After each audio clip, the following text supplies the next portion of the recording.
বাংলাদেশের আন্দোলনে যত মানুষ, যত ছাত্র ছাত্রী, বিভিন্ন স্তরের লোকগুলি, নিরপরাধ মানুষগুলি শাহাদাত বরণ করেছেন, তাদের রূহ পাকে হাতিয়া পৌঁছিয়া দিন, কবরগুলি মুনাওয়ার করে দিন, তাদের অভিভাবকগুলিকে সবরে জমিন এখতিয়ার করার তৌফিক দান করেন।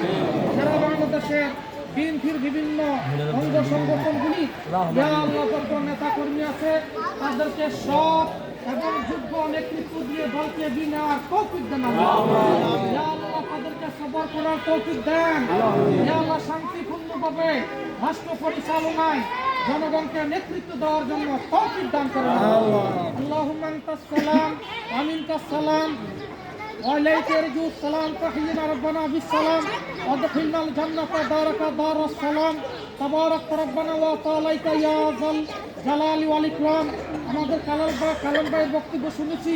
নুরুল ইসলাম ভাই, আল্লাহ আহ্বায়ক, আদাবর থানার সভাপতি, আল্লাহ যারা যারা আছেন, যাদের পরামর্শে, যাদের শ্রমে এই সংগঠন, এই অনুষ্ঠান আয়োজিত হয়েছে, আমার পাশে আব্দুল খালেক সাহেব, ডাক্তার সাহেব যারা আছেন, সবাইকে না খায়াতে তৈবা দান করেন।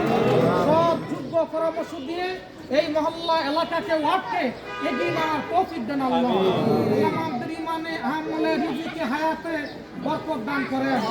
সাল্লাল্লাহু তাআলা আলা খায়রি খালকি মুহাম্মদ ওয়া আলিহি ওয়া সাহবিহি আজমাইন বিহাক্কি লা ইলাহা ইল্লাল্লাহ।